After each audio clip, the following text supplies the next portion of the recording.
अस्सलाम वालेकुम जी, welcome back. क्या हाल-चाल है? कैसे हैं आप सब? दुआ करती हूँ आप सब बिल्कुल खैरियत से हों।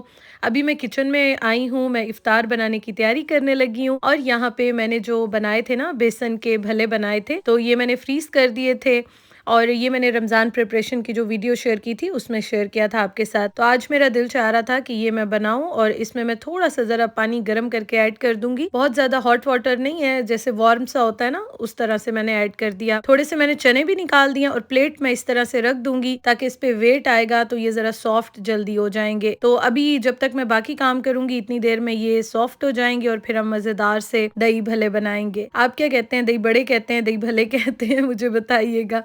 अच्छा, यहाँ पे अब मैं आज से 1 दिन तो मैंने फ्राई कर लिए थे ना रोल्स। आज मैंने सोचा वापस जो है ना एयर फ्रायर की रूटीन पे आ जाऊँ, क्योंकि फ्राइड फूड ठीक है, पकोड़े आप 1, 2, 3 खा लेते हैं, लेकिन बहुत ज़्यादा फ्राइड फूड सेहत के लिए अच्छा नहीं होता। तो आज मैं उस्मान के लिए भी इसी में बना रही हूँ और कोशिश करूँगी अगर उनको कोई एतराज़ ज़्यादा ना हुआ तो या फिर मैं ऑन एंड ऑफ इस तरह से उनके लिए बनाती रहूँगी, लेकिन अपने लिए तो मैंने इसी में ही बनाने हैं। 200 पे मैं रख दूँगी इसको तकरीबन 20 मिनट्स के लिए।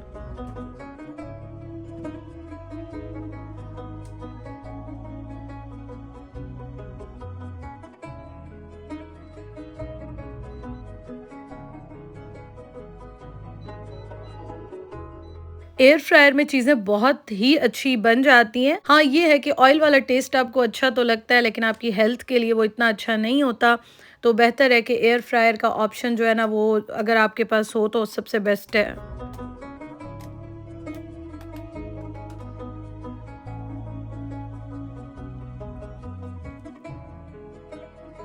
आलू मैंने काट लिए और ये मैं रख दूँगी अभी। अच्छा, मैं वैसे चने भी रख देती, भिगो देती उनके साथ ही, जो मैंने अभी बड़े भिगोए हैं। लेकिन मैं उनको थोड़ा-सा ज़रा बॉयल करूँगी। मैंने थोड़े सख्त जो है ना उनको बॉयल करके रखा था। वैसे मैं आज इन पे एक्सपेरिमेंट एक करके देख रही थी। मैंने थोड़े से हार्ड बॉयल किए थे, तो मैं देख रही थी कि हल्के से बॉयल करके देख लेती हूँ सही रहेंगे या वैसे ही मैं भिगो दिया करूँ। तो आज मैं इन पे एक्सपेरिमेंट कर रही थी। अब मैं साथ-साथ यहाँ पे प्याज़ स्लाइस कर रही थी, तो ये मैं थोड़े से तो रख लूँगी।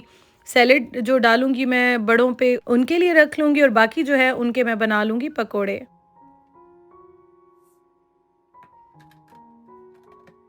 आज मैं बनाऊँगी मिक्स पकोड़े, कल मैंने बनाए थे ना आलू वाले, लेकिन ये वाले मुझे बहुत अच्छे लगते हैं, तो मैंने कहा आज तो मैं यही बनाऊँगी। तो पकोड़े तो हमारे घर डेली बनते हैं माह रमज़ान में, माशाल्लाह से हम दोनों को बहुत अच्छे लगते हैं, लेकिन उसके साथ फिर मैं एक चीज़ और बना लेती हूँ और फ्रूट या फ्रूट चाट तो वो भी होती ही होती है। प्याज़ और आलू के पकोड़े बहुत अच्छे बनते हैं। अच्छा, मैं जो हूँ ना वो पालक वैसे नहीं डालती हूँ। हाँ, घर में हो या कभी-कभार रेयर ऐसे होता है कि मैं डाल दूँ, अदरवाइज़ ये नहीं होता कि मस्ट डालती हूँ मैं। और ये जो मैंने बनाया था बेसन, तो आपको मैं एक बात बताऊँ, अब जैसे हम 2 लोग हैं ना, तो मैं 2 से 3 चम्मच डालती हूँ, चाहे मिक्स पकोड़े बना रही हूँ या दूसरे वाले बना रही हूँ, तो इतने काफ़ी होते हैं और अच्छे खासे माशाल्लाह से बन जाते हैं। और सबसे अच्छी बात ये होती है कि बार-बार चीज़ें डालने की ज़रूरत नहीं होती, बस मैंने बेसन लिया और मैंने डाल दिया और इसको मैं पानी में घोल लूँगी। 10 मिनट गुज़र गए थे तो मैंने रोल्स की साइड चेंज कर दी है और दोबारा से मैं इनको रख दूँगी। अगर ये आपको लगे ना कि अभी थोड़ी-सी कसर रहती है तो आप 1-2 मिनट और भी रख सकते हैं। आलू ऑलमोस्ट हाफ से ज़्यादा ही बॉयल हो गए थे, अब मैंने इसमें चने ऐड कर दिए हैं। अच्छा, ये मैं आपको बता रही थी कि अभी मैं वैसे ही देख रही हूँ, इंशाल्लाह नेक्स्ट टाइम मैं सिंपल इनमें थोड़ा-सा गर्म पानी बॉयल करके डालूँगी, वो भी मैं ज़रा ट्राई करके देखूँगी। इसलिए मैंने बहुत सॉफ्ट इनको नहीं किया था। अब यहाँ पे मैंने बेसन में पानी डाल दिया है, जो मैं पकोड़ों का मिक्सचर बना रही हूँ, और थोड़ा-सा मैं धनिया डाल दूँगी, बस इनको मैं मिक्स कर लूँगी। काम इतना आसान हो गया ना, पहले तो मसाला बॉक्स खोलो, फिर एक-एक चीज़ डालो और अक्सर ये होता है कि एक चीज़ कोई ना कोई भूल ही जाती है। तो पकोड़ा मसाला या पकोड़ा मिक्स आप बना के रखें तो बहुत ज़िंदगी आसान हो जाती है और मैं बहुत ही सिंपल बनाती हूँ, ये हेवी नहीं होते हैं बिल्कुल।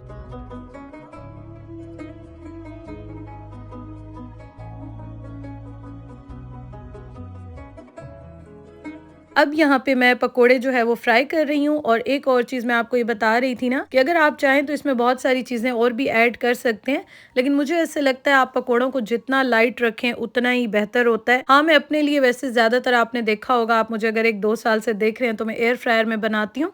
अच्छा, ये मैं आपको रोल्स की यहाँ पे फाइनल लुक दिखा रही थी। तो आप एयर फ्रायर में बनाएँ, चाहे आप इस तरह से ऑयल में फ्राई करें, लेकिन अगर आप थोड़े से ज़रा लाइट रखते हैं, टेस्ट हाँ आना चाहिए, ये नहीं कह रही फीके बनाएँ, लेकिन बहुत ज़्यादा मसाले डालने से, चीज़ें डालने से फिर थोड़े से मुझे ऐसे लगता है कि ज़रा हैवी हो जाते हैं और अक्सर लोगों को डाइजेशन का भी प्रॉब्लम ये होता है।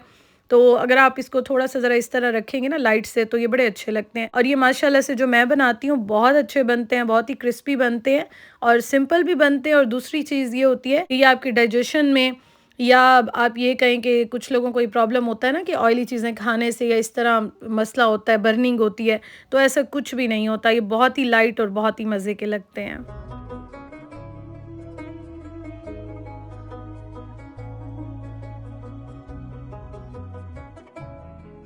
अब यहाँ पे मैं बाकी पकोड़े भी रेडी कर लूँगी। अच्छा, मुझे कभी-कभी कमेंट्स आते हैं, कुछ बहनें कहती हैं कि हमसे खाना बहुत ज़्यादा बन जाता है, बहुत कम बन जाता है। तो आप देखिए, मैंने बस इतने ही बनाए हैं कि जो हम खा भी लें, एन्जॉय भी कर लें और बचे भी ना। और अगर 2-3 इस तरह बच जाते हैं तो वैसे ही आपको चाय के साथ भूख लगती है, रात को लगती है, तो आप खा लेते हैं। तो मैं बस इतने बनाती हूँ कि माशाल्लाह से हम दोनों एन्जॉय करके खा भी लेते हैं और क्वांटिटी ना बहुत कम होती है, ना बहुत ज़्यादा होती है, तो हमारे हिसाब से ये बिल्कुल ठीक रहते हैं।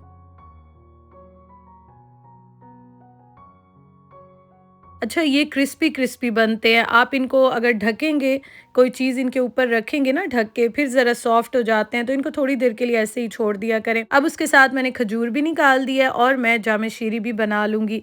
जामे शीरी के बगैर तो मतलब ये मज़ा ही नहीं आता इस टाइम पे सच में। जामे शीरी की इतनी आदत हो चुकी है बचपन से लेकर अब तक। हाँ, ये है कि यहाँ पे वेदर ठंडा होता है तो हम आइस वग़ैरह नहीं ऐड करते हैं। बहुत सारे लोग यहाँ पे ऐड करते हैं, लेकिन बस थोड़ा-सा गले की वजह से हम ज़रा डर लगता है तो इसलिए ख़्याल करते हैं। पानी ऑलरेडी इतना ठंडा चिल्ड आ रहा होता है ना यहाँ पे, कि वही आप ऐड कर दें तो काफ़ी होता है।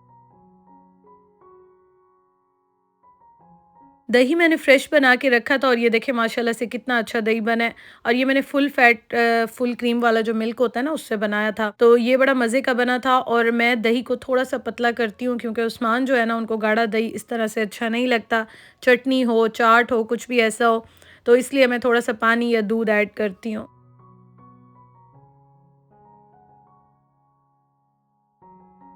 अच्छा, ये जो विस्क सी है ना, ये इतनी कमाल की है ना, इससे इतनी लाइफ आसान हो जाती है और इतना टाइम बच जाता है कि मुझे तो जब से मैंने ये लिया है ना, मुझे ये अफ़सोस हो रहा था कि इसको मैंने पहले क्यों नहीं लिया। और मैंने ऐसे ही ऑर्डर कर दिया और जब मैंने मँगवाई तो यकीन करें ये मेरी मोस्ट फ़ेवरेट है और मैं डेली इसको यूज़ करती हूँ, मेरा बहुत टाइम बच जाता है। जितनी देर में मैंने सारे काम किए ना, रोटी भी बना ली, सब काम मेरे हो गए मेरे।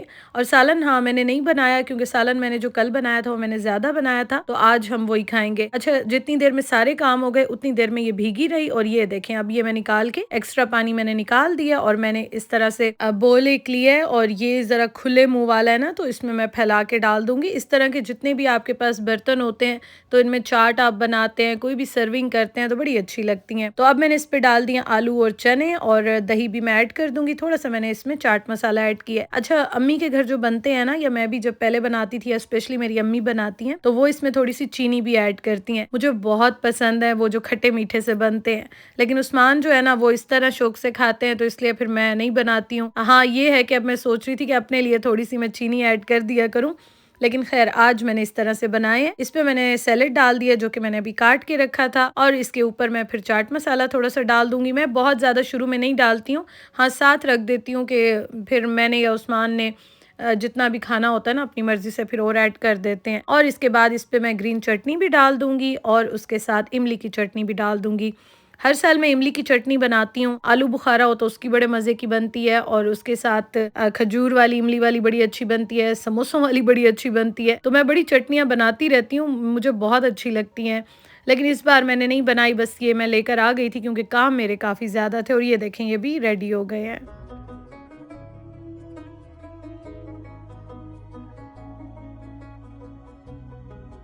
साथ-साथ मैंने चटनी भी बना ली और चटनी के क्यूब्स बने हुए हो ना, लाइफ़ बहुत आसान हो जाती है। तो ये देखें जी, शुक्र अल्हम्दुलिल्लाह, ये है हमारी आज की इफ्तार और टेबल पे मैंने चीज़ें रख दी हैं और शुक्र अल्हम्दुलिल्लाह काम हो जाते हैं ना, इफ्तार बन जाती है, दिल खुश हो जाता है। अच्छा जी, तो मैं अभी अपना किचन समेटने लगी हूँ। मेरी कोशिश होती है कि मैं जो हूँ ना, वो जैसे ही काम कंप्लीट करती हूँ और मैं थोड़ा-सा पहले करके रख लेती हूँ, क्योंकि लास्ट टाइम पे जो लास्ट मिनट्स होते हैं उसमें बहुत ही भाग-दौड़ लगी होती है। तो मेरी कोशिश होती है कि मैं जो है ना वो सारे काम टाइम से पहले कंप्लीट कर लूँ। तो अभी ये बर्तन मैंने सारे इकट्ठे कर लिए हैं और इनको मैं अभी वॉश कर लूँगी ताकि मैं फ्री हो जाऊँ, क्योंकि फिर बाद में ना आपका जिस्म ऐसे दर्द कर रहा होता है और बड़ी मुश्किल से हिम्मत होती है। तो खैर बर्तन मैं भी सारे वॉश करके रख लूँगी, किचन में सारा समेट लूँगी। यहाँ से मैंने चीज़ें हटा दी हैं और बस ये थोड़ी बहुत अभी ये काम शाम रहते हैं, ये मैं कर लूँगी। इस टाइम पे ना बोलना बड़ा मुश्किल होता है, वीडियो बनाना भी बड़ा मुश्किल होता है, लेकिन खैर अब तो आदत भी हो गई और मुझे बड़ा अच्छा भी लगता है आपके साथ शेयर करना। अच्छा, मैं बात ये कर रही थी कि मुझे जो है ना वो कुछ कमेंट्स आए थे। 1-2 बहनों ने तो स्पेशली मुझसे पूछा था। मुझे सॉरी नाम भूल जाते हैं, कभी-कभी मैं सोचती हूँ कि मैं यहाँ पे जो है वो स्क्रीनशॉट भी लगा लूँ, लेकिन बस बिल्कुल माइंड से निकल जाता है, क्योंकि बहुत ही भाग-दौड़ लगी होती है। अच्छा जी, मुझसे पूछा था कि अम्मी ने आपको क्या भेजा है, तो अभी तक वो चीज़ें सामने रखी हुई हैं। मेरी हिम्मत भी नहीं हो रही थी कि मैं ओपन करूं, क्योंकि पहले तो मैंने देखा तो 1-2 दिन में बहुत ज़्यादा ज़रा थोड़ी इमोशनल हुई हुई थी। और मैंने ना कपड़े लिए थे पाकिस्तान में, यहीं से ऑर्डर कर दिए थे अपने कपड़े अम्मी के एड्रेस पे, तो पाकिस्तान में आ गए थे लास्ट टाइम अभी जब सेल्स लगी थी। और उसमें बहुत सारी मैंने शर्ट्स मंगवाई थी, कुछ 2 पीस थे और कुछ जो है ना वो 3 पीस भी मेरे अपने थे जो कि मैंने दिए थे स्टिच करने के लिए। तो वो काफ़ी सारे थे और मैं फिर आ गई थी, जब पाकिस्तान गई थी टेलर को दे के, और मुझे टाइम ही नहीं मिला, क्योंकि लास्ट डेज जो थे 1-2 दिन में मेरे ससुराल वाले आ गए थे, उनके साथ मैं बिजी हो गई थी, तो मुझे टेलर के पास जाने का टाइम ही नहीं मिला। तो वो क्या हुआ कि जब वो गई ना, मैंने आपको जो बताया था मेरी फ्रेंड है, तो उन्होंने अम्मी को कहा, पहले से कुछ प्लान नहीं था, जब वो मिलने गए तो उन्होंने अम्मी को कहा आपने कुछ भेजना है तो दे दे।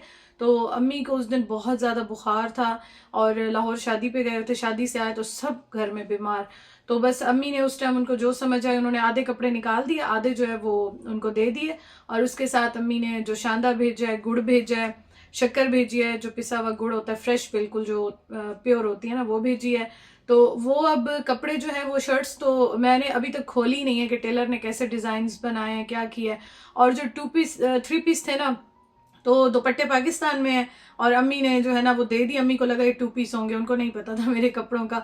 और वो मुझे कॉल्स पे कॉल्स कर रही थी जब वो वहाँ पे थे। मैं उन दिनों में जो है वो आपको पता है बाहर गई हुई थी रमज़ान से पहले, और मैंने कॉल्स नहीं उठा सकी, सो रही थी मैं। हमारा और पाकिस्तान का टाइमिंग्स का फ़र्क है, तो बस उनको जो समझ आई उन्होंने उस टाइम पे वो दे दिए। तो अभी खैर ये शुक्र है शर्ट्स वगैरह तो काफ़ी आ गई हैं। मैंने ली भी ज़्यादा शर्ट्स थी कि दुपट्टे तो मिक्स और मैच करके बंदा पहन लेता है, ट्राउजर्स भी पहन लेता है, तो मैंने इसलिए शर्ट ज़्यादा ली थी। तो खैर फिर वो अम्मी मुझसे बाद में नाराज़ भी बहुत हो रही थी कि मुझे बता नहीं रही क्या चाहिए क्या नहीं चाहिए। बाकी मैंने उन्हें पहले ही कह दिया था कि मसाले चीज़ें ये सब यहाँ पे मिल जाता है। हाँ, मैं गई थी तो मैं ज़रा ज़्यादा एक्साइटेड थी, मैंने चीज़ें कुछ ज़्यादा ले ली थी, लेकिन अब तो वो मंगवाना बेवकूफ़ी होता है। ज़्यादातर जो चीज़ होती है ना वो कपड़े होते हैं, कुछ चीज़ें जो यहाँ पे या नहीं मिलती हैं, ये कम मिलती हैं। तो खैर अम्मी ने ना बेसिकली मेरे भेजे हैं कपड़े, और कपड़े वही जो मैं टेलर को दे के आई थी, तो वो अम्मी ने हाफ भेज दिए, हाफ जो है वो पाकिस्तान में। एक और रीज़न भी थी कि जो कि मैं कपड़े नहीं मंगवा रही थी, वैसे तो मैं मंगवा लेती, अम्मी कार्गो भी कर लेती, लेकिन मेरा ये था कि मैं मे बी ईद पे या माह रमज़ान में पाकिस्तान जाऊँ, या ईद पे तो मेरा बहुत ज़्यादा बहुत शदीद दिल था, लेकिन उस्मान की थोड़ी सी कमिटमेंट्स हैं, थोड़े से वो बिज़ी हैं, तो उन्होंने कहा नहीं ईद पे नहीं जाना, तो इस वजह से फिर उन्होंने छुट्टी भी अप्लाई नहीं की। और वो मुझे कह रहे थे और कह रहे हैं कि आप जाना चाहती हो तो आप चली जाओ, आप पे तो कोई ऐसी पाबंदी या कोई रिस्ट्रिक्शंस इस तरह की नहीं है, या आप तो कहीं स्टक नहीं हो, आपका काम तो ऐसे है कि वो हर जगह पे चलता है, व्लॉगिंग का, एडिटिंग का, ये सारा, तो आप जाती हैं तो आप चली जाएं।